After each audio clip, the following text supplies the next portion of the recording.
अस्सलामुअलैकुम वरहमतुल्लाहि वबरकातुहू। दोस्तों, आउं आहियां अली हसन अब्बासी ऐं अव्हां जेकॾहिं मुंहिंजो चैनल पहिरियों दफ़ो ॾिसी ऐं ॿुधी रहिया आहियो त बराए महिरबानी मुंहिंजे चैनल खे सब्सक्राइब कंदा, बेल आइकन खे क्लिक कंदा ऐं जेकॾहिं मुंहिंजी ऑडियो पसंदि अचे त उनखे लाइक कंदा ऐं कमेंट बॉक्स में पंहिंजी राय खां आगाह कंदा। किताब जो नालो आहे हिकिड़ी मिलंदी आहे ज़िंदगी, जिया पे जे जाखोड़ में सुंदरता जूं 51 कहाणियूं। सिंधीकार महमूद मुग़ल, छपाईंदड़ अमरता पब्लिकेशन, हैदराबाद सिंध, फरवरी 2021। कहाणी आहे तो से हथ ॾिठा आहिनि। हिकु वॾी कंपनीअ में मैनेजर जी पोस्ट लाइ हिकु ज़हीन नौजवान इंटरव्यू ॾियणु आयो। मुख़्तलिफ़ मरहला तय करण खां पोइ आख़िर में कंपनीअ जे डायरेक्टर वटि संदसि फाइनल इंटरव्यू थियणो हुयो, जंहिं वटि फ़ैसिले करण जो इख़्तियार हुयो। डायरेक्टर नौजवान जे तालीमी रिकॉर्ड खे ॾिसंदे इहो महसूसु कयो त हू सदाईं मथां नंबर खणंदो रहियो आहे ऐं को बि दर्जो अहिड़ो कोन्हे जंहिंमें संदसि मार्कूं घटि आयूं हुजनि।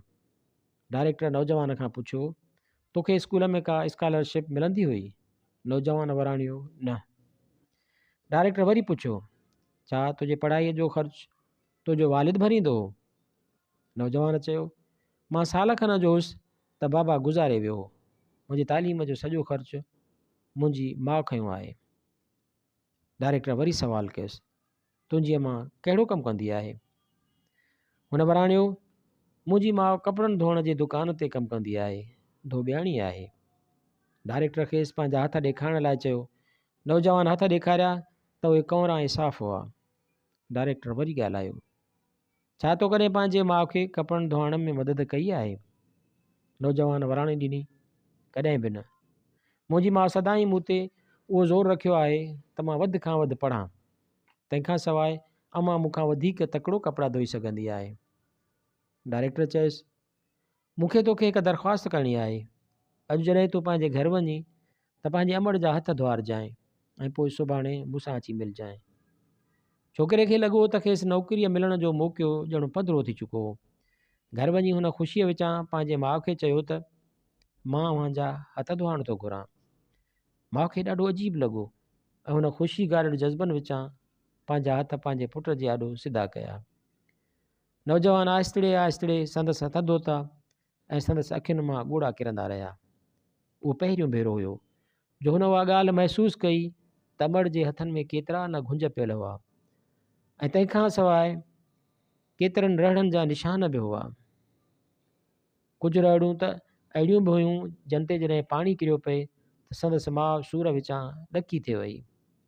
हयातीअ में उहो पहिरियों मौक़ो हुयो जो नौजवान खे उन हक़ीक़त जो अहसासु थियो त हथनि जो उहो जोड़ो जेको रोज़ु कपिड़ा धोईंदो हो त जीअं संदसि पढ़ाईअ जो ख़र्चु पूरो थी सघे, सो अहिड़े हाल में कमु कंदड़ हो। हथनि ते रहड़ूं ऐं ज़ख़्म उहा क़ीमत हुआ जेका संदसि अमड़ संदसि तालीम, ख़ुशी ऐं ईंदड़ वक़्त लाइ अदा कई हुई।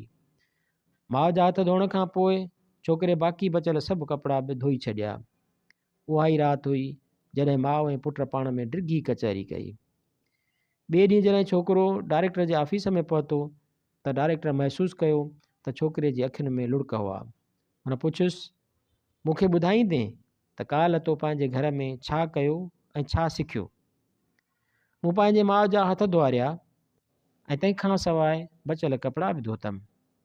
डायरेक्टर वरी चयुसि, मूंखे उहो ॿुधाए त तो महसूसु छा कयो? पहिरियों नंबर त मूं उहो ॼातो त साराहिणु छा हूंदो आहे। पंहिंजे अमड़ खां सवाइ मां जो एतिरो कामयाबु थी न सघां हा। नंबर 2 त अमड़ सां गॾिजी कमु करण सां ऐं संदसि मदद करण सां ई मूंखे महसूसु थियो त कुझु बि करण में केॾी न ॾुखियाई महसूसु थिए थी। ऐं नंबर 3 त मां हाणे ख़ानदानी तालुक़ जी क़ीमत सम्झी वियो आहियां ऐं मूंखे संदसि अहमियत जी साराह करण बि अची वई आहे। मूं पंहिंजे मैनेजर में अहिड़ियूं ई ख़ासियतूं ॾिसण पे घुरियूं।